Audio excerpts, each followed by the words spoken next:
I offer my respectful obeisances unto the lotus feet of Lord Chaitanya, because simply by offering a flower at his lotus feet, even the most ardent materialist becomes a devotee.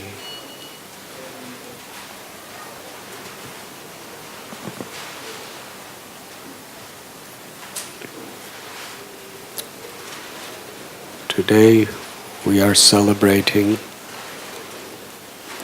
Pushabhishek, our annual flower festival. So the brahmacharis have selected this particular verse.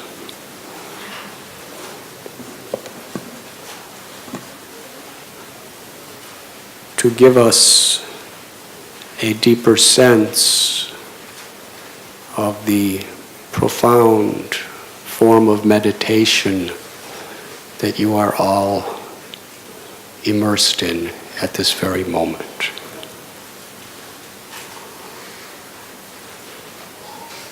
What seems to be something very ordinary, plucking flowers, the petals, anyone can do it. You don't have to have studied 12 years of Sanskrit grammar.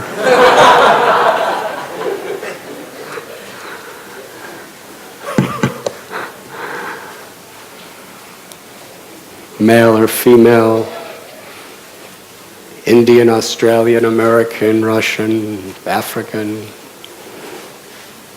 educated or uneducated, from one caste or another. Everyone is united together. There's no high or low.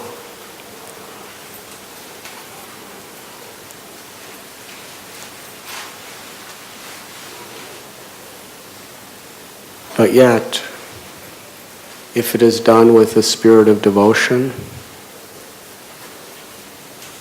it has the most powerful effect of cleansing our heart and uplifting us to the spiritual platform. In the Bhagavad Gita, Krishna tells, Patram pushpam palam toyam yomi bhakta prayachati. If one offers me with love and devotion, even a fruit, a flower, a leaf, or some water, I will accept it. Krishna is saragrahi. That means he accepts the essence of the feeling of the heart, of our intention. Whether it is something very grand or something as simple as this. Krishna's Bhaktavatsal. He agrees to be purchased, conquered by the love of his devotee. And being Lakshmanath, the husband of the goddess of fortune, Krishna does not need anything. He is in no need of food. He's in no need of flower petals. He's in no need of any types of wealth or palaces or jewels. In fact, if these things are offered to him without proper humility and devotion, he will not even look in that direction. We'll begin with Mahabharata.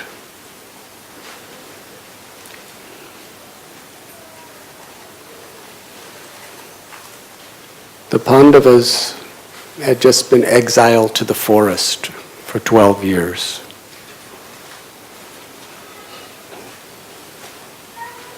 Despite so many attempts to humiliate them, to kill them, to increase their exile for another 12 years, by every type of unfair means, Duryodhana was not successful. The Pandavas returned and simply wanted what was theirs back.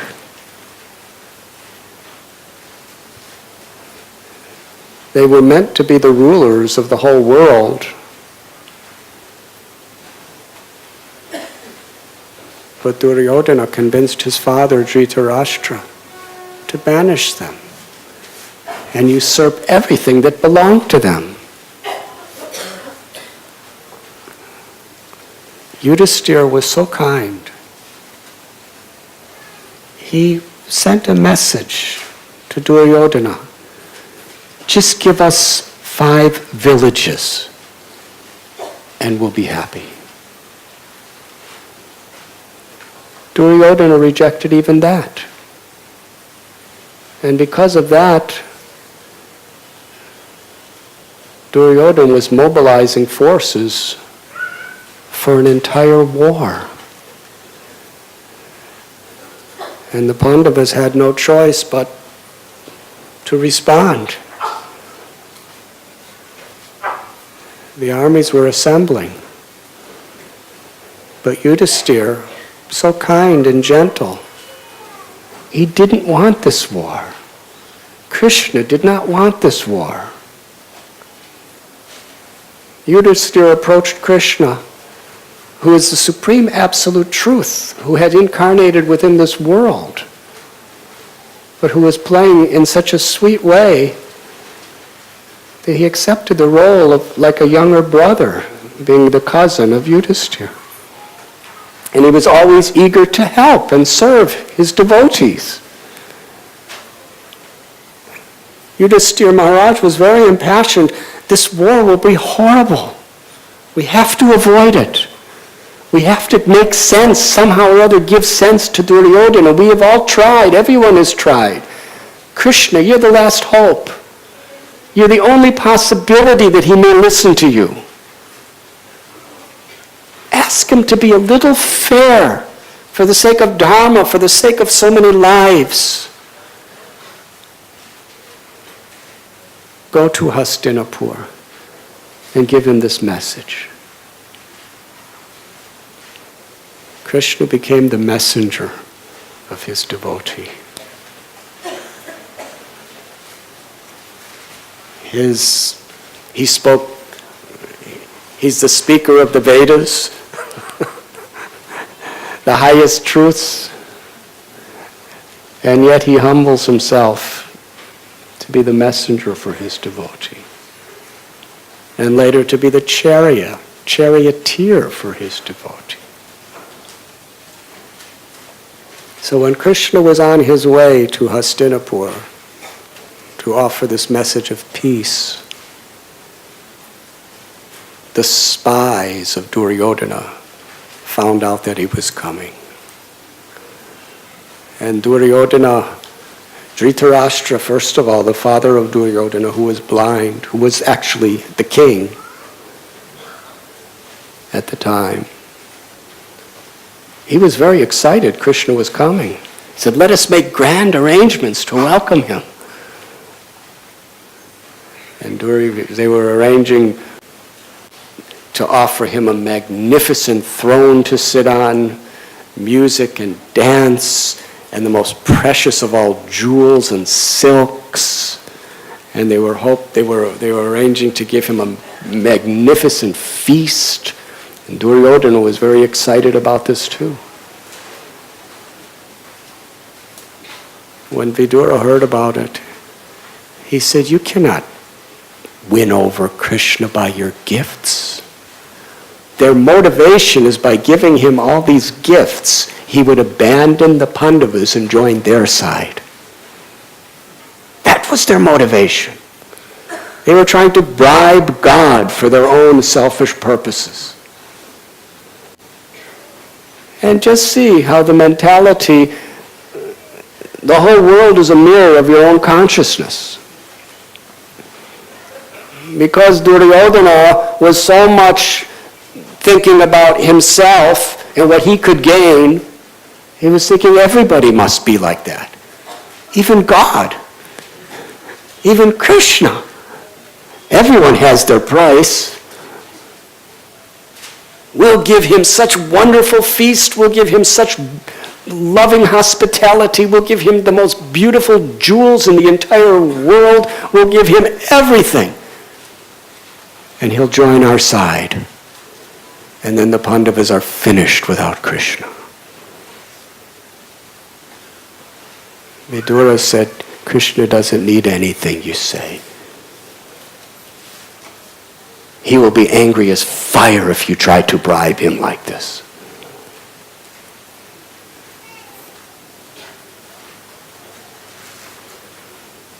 Meanwhile, Lord Krishna came and he refused to take the food that Duryodhana prepared for him, or any of the entertainment, or everything else. And Duryodhana arranged the most beautiful palatial suite for Krishna to stay in while he was there. Krishna made it clear he will be living and eating at the very simple house of Vidura, who had a pure heart.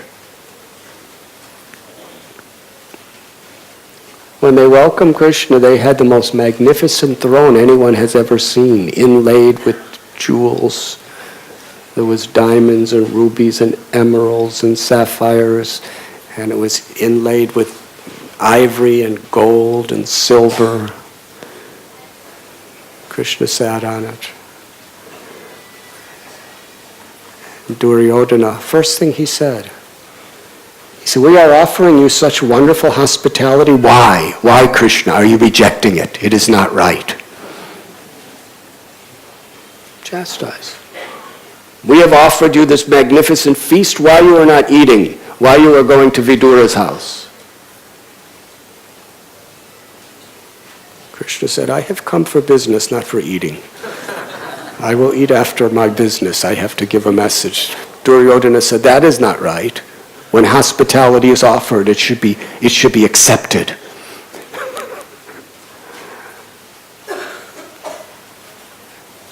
Krishna said, let me be honest with you.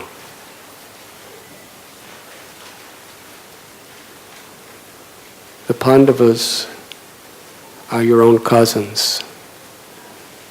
They've always been fair to you, they love you, and they are my devotees. They represent Dharma.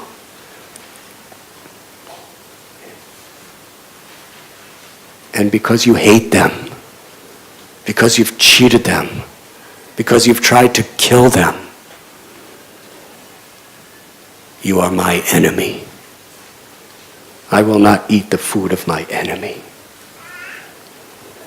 Now this is very interesting, because in Bhagavad Gita, Krishna tells that no one is my enemy.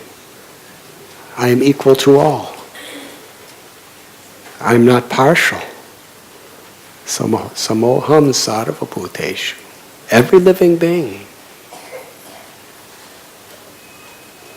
So why it appears that Krishna is partial to the Pandavas? Krishna gives everyone. He's equal to everyone in the sense he's everyone's well-wisher.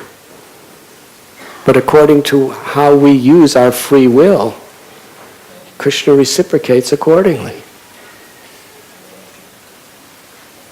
If we become the enemies of Krishna's devotees,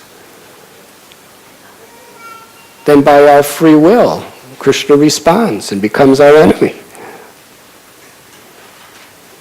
Well, what kind of enemy? He's only speaking with the most intimate, sweet love for his enemies, to help them, to give them liberation, to give them the highest ecstasies of pure love of God. He's just teaching them what's good for them. He has no malice toward anyone. He's speaking what's good for Duryodhana. And then Krishna got up and left. They went to Duryodhana's house, simple home, where he was offered very simple food. According to legend, they weren't prepared for him and they just had a banana ready and they gave him a banana. And Krishna was happy eating a banana. that was offered with love and devotion, then that magnificent feast of hundreds of preparations cooked by the finest chefs, served in golden plates.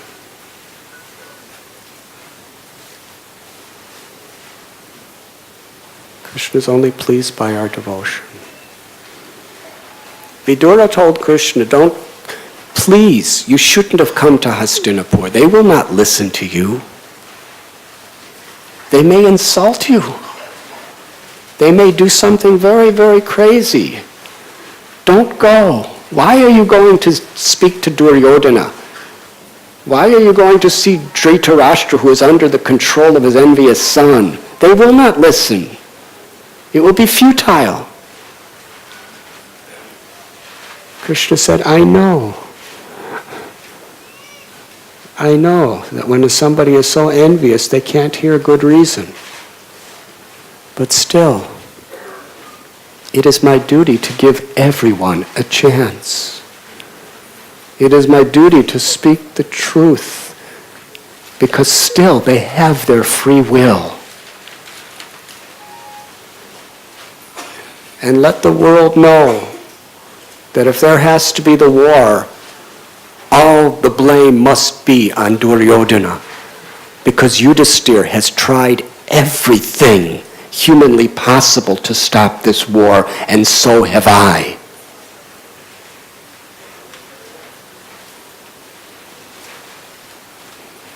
The next morning, Krishna went to the court, and all the greatest kings and rulers and princes were there. Dhritarashtra was sitting on his throne. Duryodhana had his magnificent throne, and they gave Krishna the most magnificent throne. Krishna looked at Dhritarashtra.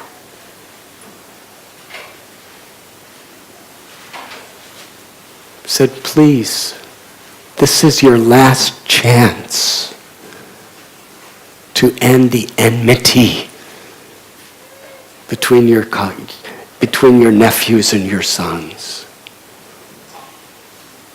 You are from the royal order of the Kuru dynasty,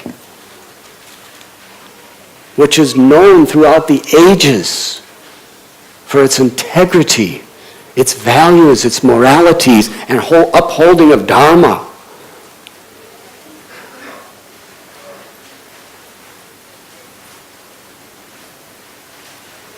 If this war takes place, you will be the cause to disgrace the name of your land. You will have on one side of you Bhishma, Drona, Ashvatthama, Radheya, Dushasana. And on the other side of you, you will have Yudhisthira, Bhima, Arjuna, Nakula, Sahadev, Drishtajumna. You will have everyone. I can tell you, and you know this in the core of your heart, that Yudhisthira Maharaj, he is so pure and selfless that he will be absolutely grateful to accept you as his king and to serve you and to lay down his life for you as the king.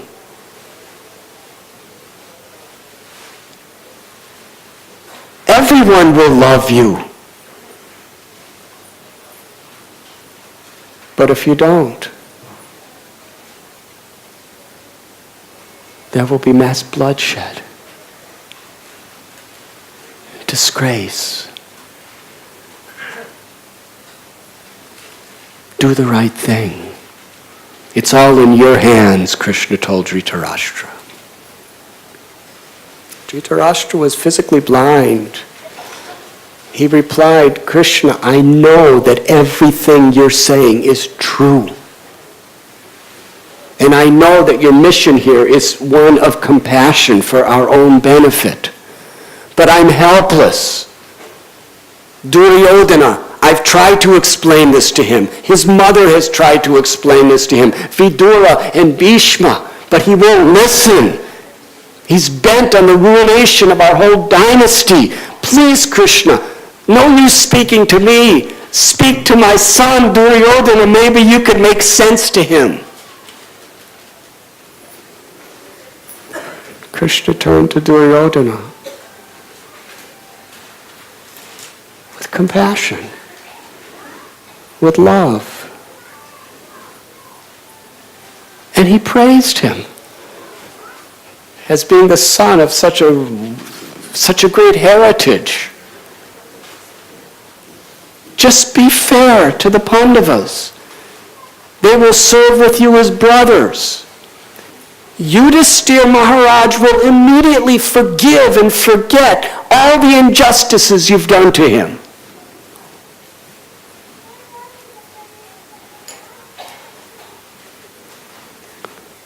Just give them a little land. That's all they want.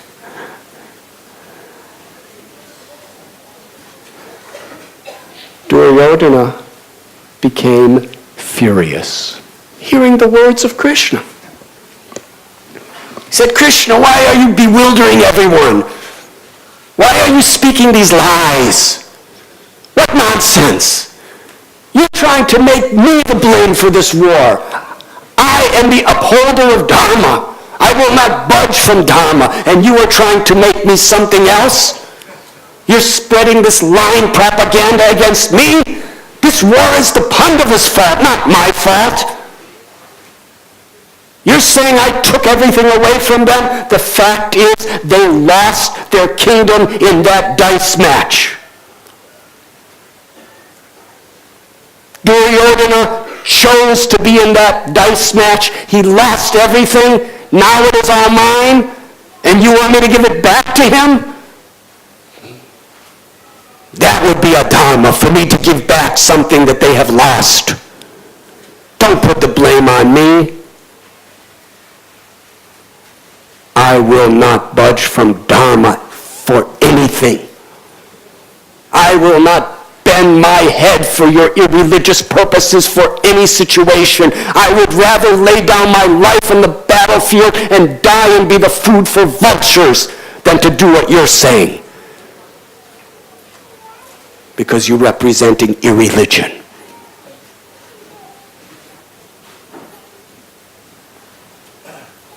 Krishna was very displeased by Duryodhana's words. Duryodhana, you are speaking like a madman? You're talking about Dharma? You challenged Yudhisthira to that dice match knowing that as a Kshatriya he could not refuse a challenge. He had to do it. And you had Shakuni with loaded dice, who had the mystic power where there was no possibility for anything to happen but you to win. You cheated. And you talk about Dharma?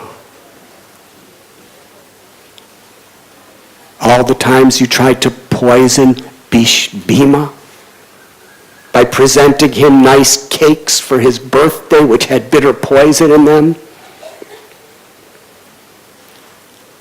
And how you sent the Pandavas and their helpless mother Kunti to Varnavata and put them in a beautiful house that was made out of flammable lac. And then you lit it on fire to burn them to death. And you talk about Dharma, you talk about fairness.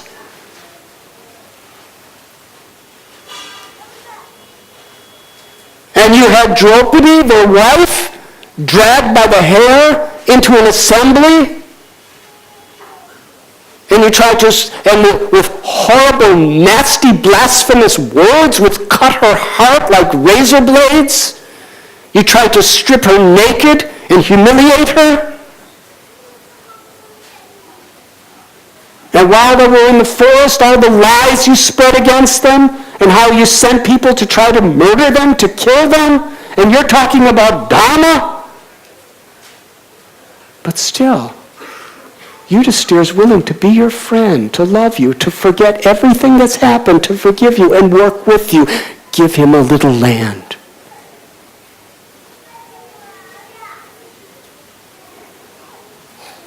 Duryodhana said, I will not give them enough land to pierce the head of a needle through. When Duryodhana heard Krishna's words, he stood up in anger. He lifted his head up and walked out.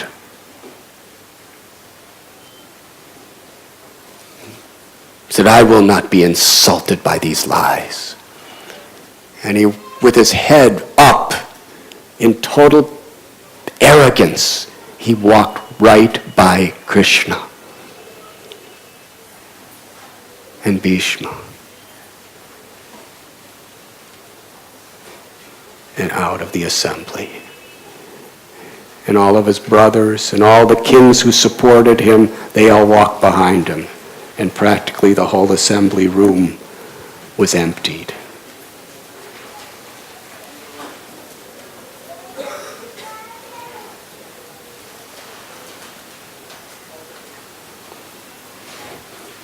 Bhishma, Drona, they were all trying to convince Duryodhana. They were all trying to convince Dhritarashtra, give up this nonsense son of yours. Dhritarashtra was so pained to see what happened. He said, I could see that my whole dynasty is finished. My son has offended Krishna in this way. And my poor wife, Gandhari, how she will suffer when all her children are dead. I think the only hope is for my wife, Gandhari, Duryodhana's mother, to try to convince him. So they called for Gandhari. And then the message was sent to Duryodhana, a message he could not refuse. Your mother is calling for you.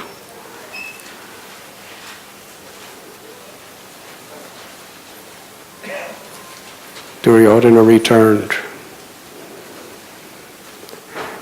Gandhari was pleading. She was such a soft-hearted, virtuous lady that I gave birth to you. You were born from my womb. I love you more than anything. Why don't you listen to me? Yudhisthira and the Pandavas are good people. They represent the highest principles of purity and fairness. Why are you doing this to me? Do you want me and your father to live the rest of our lives in the misery of having seen all of our sons dead? No one will be our friends. We will be alone. And what about everyone else? Give the Pandavas their land. They love you. I love you.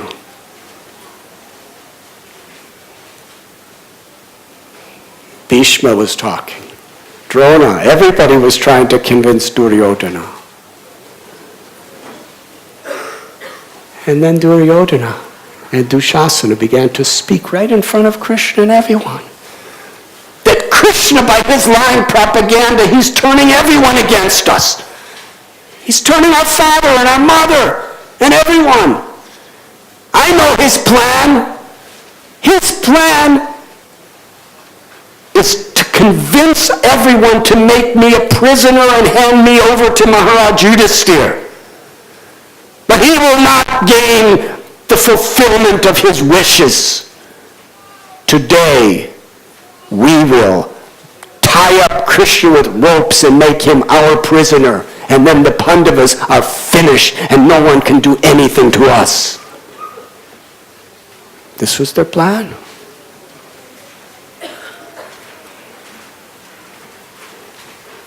Dhritarashtra said, don't speak this insanity. You want to tie up Krishna and make him your prisoner. He's the Supreme Personality of Godhead. You can't do this. You're insane. And Vidura was telling Krishna, please leave here before this humiliation. They're going to attack you. Krishna said, let us see what they can do to me. There was panic in the hall. Bhishma was outraged. Drona was outraged.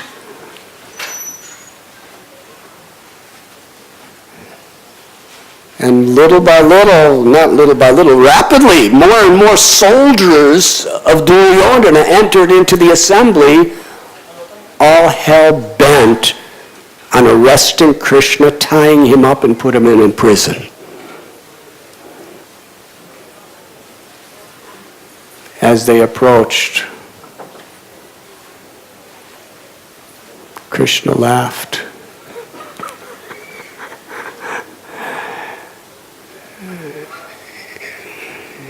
It was a laugh nobody ever heard of Krishna.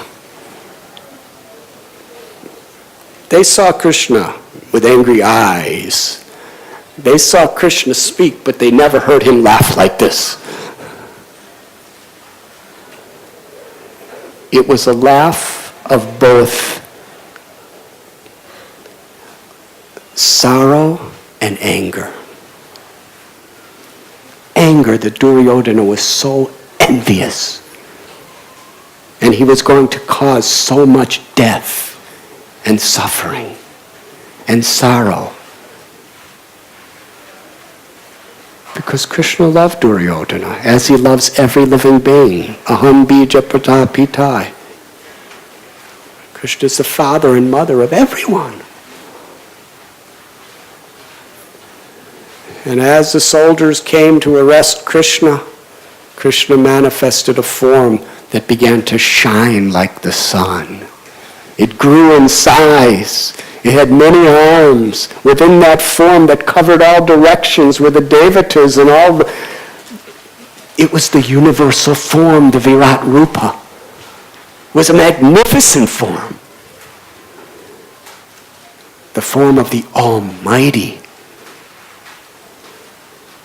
And although Dhritarashtra was born blind, by Krishna's grace, for the first time in his life, Dhritarashtra could see.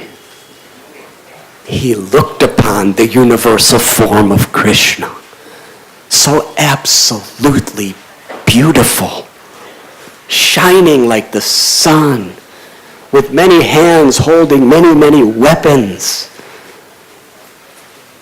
It was not only was it so sweet and beautiful, but it showed the unlimited power of God. Dhritarashtra, looking at this form, was in ecstasy. And he told Krishna, I have seen your form now. It's the only thing I ever want to see again. Now please close my eyes again and make me blind, for I never have to think about, I've known that I've never seen anything in my life, and I'll never see anything else in my life except you.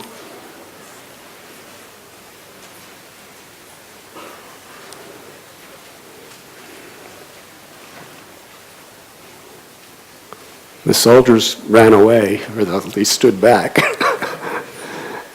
And Krishna manifested his ordinary form again and walked out of the assembly.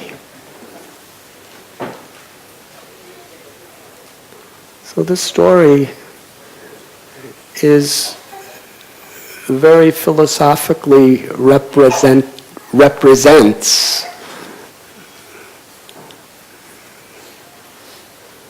the relationship between the jiva, or the soul, and God.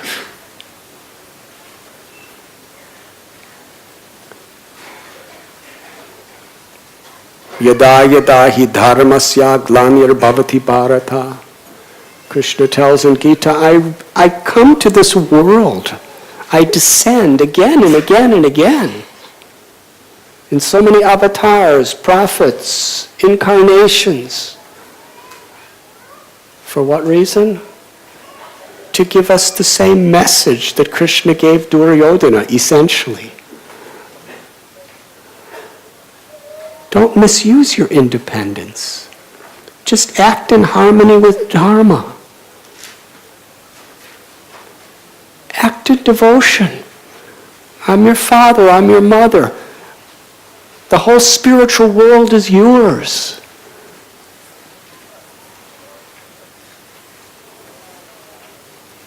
But still, because of our unwillingness to listen, the Lord still never gives up. He comes again and again and again and again and again to keep reminding us and warning us about the consequences of giving up our own inherited spiritual nature. So yes, although Duryodhana and Dhritarashtra were ruling as kings and they were offering Krishna the best, most opulent things in the entire kingdom,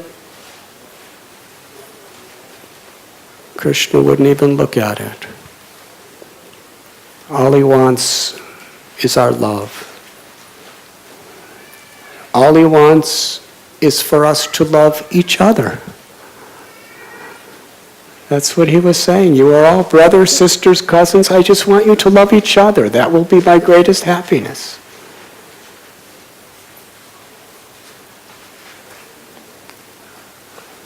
And that's always Krishna's message. We are all related.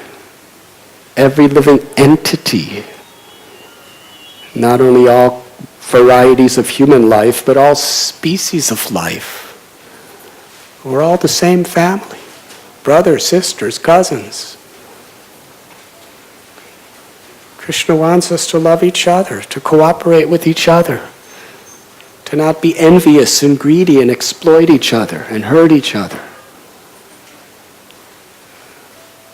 That was his message to Duryodhana. That's his message to all of us. And to experience the essence of real happiness, the treasures of the soul, it's so easy. Whoever we are. If we have this consciousness of humility and generosity and devotion, any one of these flower petals that you're plucking today, any single one of them, if you do it with this consciousness, you will attain the highest perfection of life. That's how gracious God is.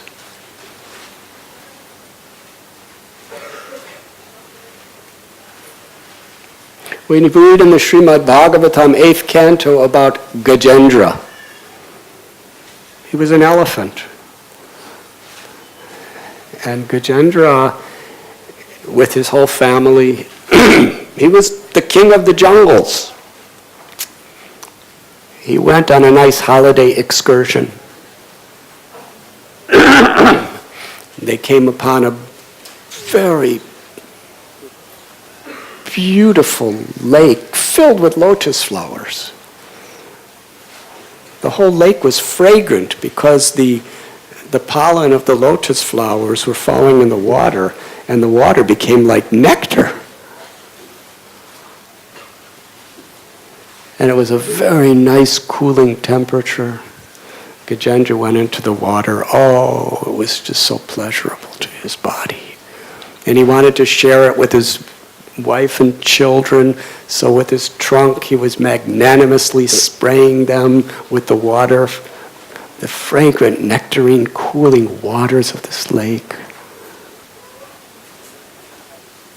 But the nature of this world is whoever you are, wherever you are,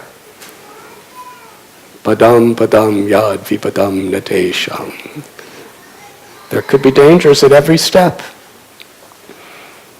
As he was at the peak of enjoying the nicest environment, suddenly a crocodile bit his leg.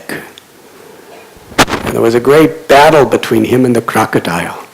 The crocodile was trying to pull him in the water. He was trying to pull the crocodile, and it was going back and forth for a long time. And he looked at his relatives.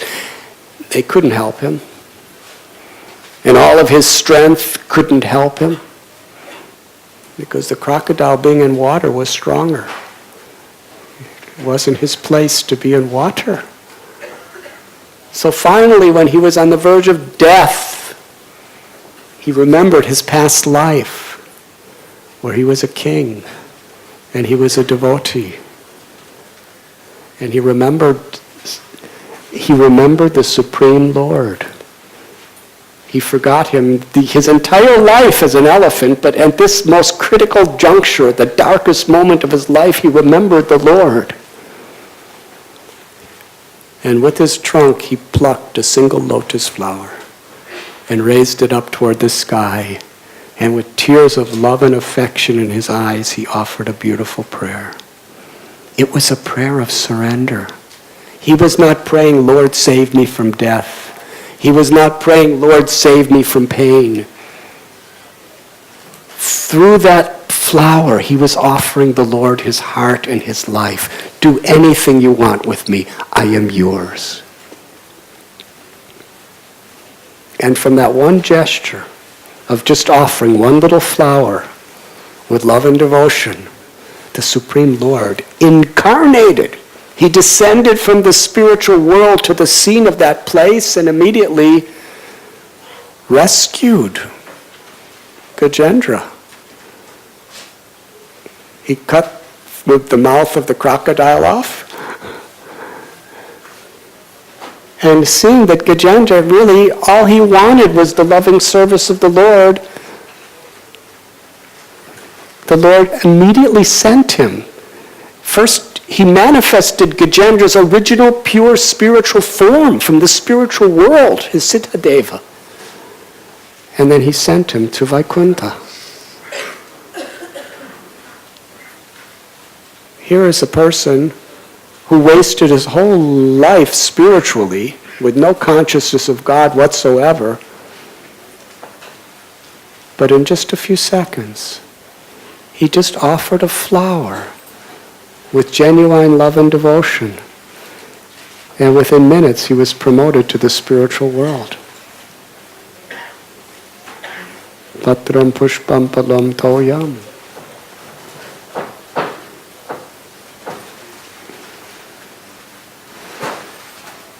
In Ram Lila, the story of Shabari, when Ram and Lakshman were looking for Sita, they were wandering through the forests. Kabanda, the least expected person to give good advice, told Ram and Lakshman, go to Pampa Sarovar. It's a beautiful lake. And close by is Sugriva and his friend Hanuman. Make allies with them. They will help you find Sita. So Ram and Lakshman came to Pampa Sarovar. And there living,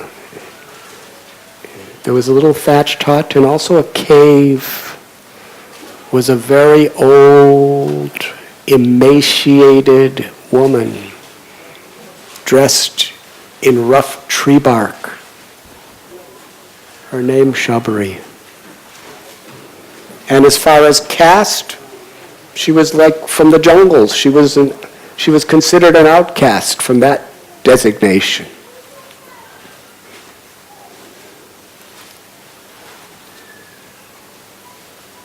She was there waiting, year after year after year, for Ram to come. When Ram arrived, Shabari, she bowed down. All she had to offer him was a little grass seat she made for him, a little grass mat. And Ram and Lakshman sat. And she explained to Lord Ramchandra about her life. She was a disciple of Matanga Rishi. And Matanga Rishi went back to the spiritual world with all his disciples, but he told Shabari, you're not prepared to go. You remain here. Because years to come, Lord Ramchandra, God who will appear on earth, will come to this place. And you serve him with love and devotion. And you will attain perfection, and then you will join all of us in the spiritual world. Shabari day and night was just waiting for Ram in separation. And when he came, she wanted to offer him the best she had. But what did she have? She was living in a jungle. There was a particular type of berry. It's a very small fruit that grew wild there. But the problem with that fruit is whether it was ripe or unripe, it looked exactly the same. Now, some people are very expert at knowing how to judge what is a ripe fruit and what isn't. My mother was very expert at that. When I was a little boy and she would go shopping, sometimes she would take me with her, and she would go to the fruits, and just by looking at them and touching them, she could tell exactly what state they were in. And I was so bored watching. If there's anything a little boy can't tolerate, it's watching their mother testing fruits in a grocery store. So I would usually run away.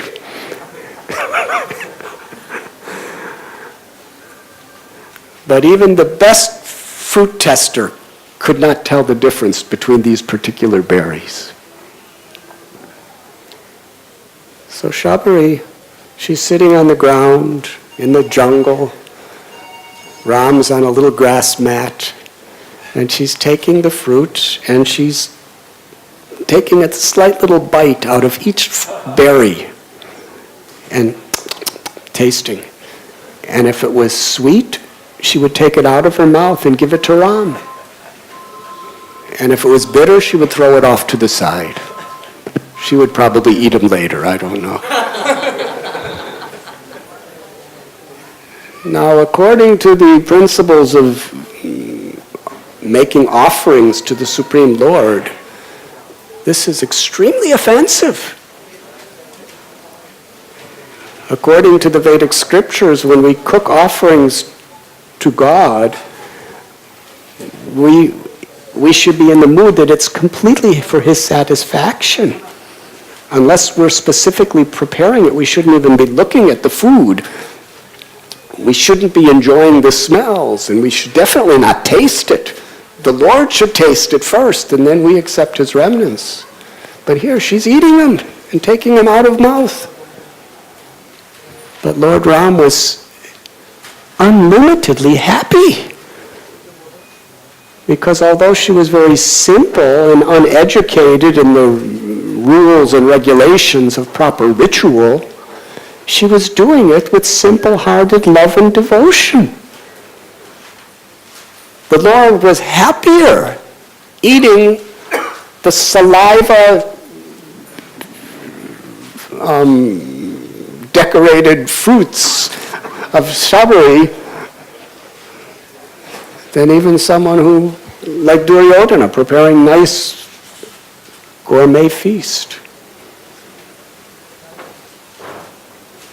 All the rules and all the regulations are simply meant for the purpose of developing this simple-hearted love and devotion that she already had. Ram ate the fruits, accepted her love, and then Ram told Shabari, now, you are mine. Go back to the spiritual world. And on that very day, her original spirit, by her own mystic power, she ignited the fire element in her body, and a beautiful spiritual form emerged, and she went back to the spiritual world. And as a brahmachari in those days, every day he would go out to beg for food. And he had a little cloth bag that he kept hanging from his shoulder. And he would go house to house, 10, 12 houses minimum every day, and beg. And for any of you who have ever done begging like this, how many have? People don't give you the best thing in their house. They give you the cheapest thing in the house. And in Bengal in those days, the cheapest things were the broken pieces of rice in the bottom of the barrel. So people would just throw a small handful of broken rice in his bag, and he would be grateful. He'd be thinking of Krishna, chanting Krishna's names throughout the whole day. Then he would get home, and with love and devotion, he would cook those broken old pieces of rice after washing it and offer it to Krishna. That's how he lived his life. So one day when Lord Chaitanya, who was in the mood of a devotee, sometimes just to please his devotees, he would take the mood of Krishna and accept the worship of his devotees. And he was sitting on a throne. He was sitting on the altar, not a throne. He was sitting on the altar, offering benedictions to all of his devotees, and everyone was chanting in kirtan for his pleasure. And in the back of the room, Lord Chaitanya happened to see this little poor brahmachari, Suklambar, just had a tattered set of clothes, and he was dancing ecstatically, chanting the holy name, and that little cloth bag with his handfuls of begged rice was swaying to and fro on his shoulder as he was dancing and dancing and dancing. He was so happy. Lord Chaitanya was just enjoying seeing his bliss. Just taking the name of God. The Lord called Suklambar, come, come. Suklambar came close. The kirtan continued. He was dancing and smiling, and Lord Chaitanya was just laughing, seeing this. Chaitanya was eating handful after handful. And he was saying, I have never, ever tasted anything so sweet, so delicious as the rice in the bag of Suklambar.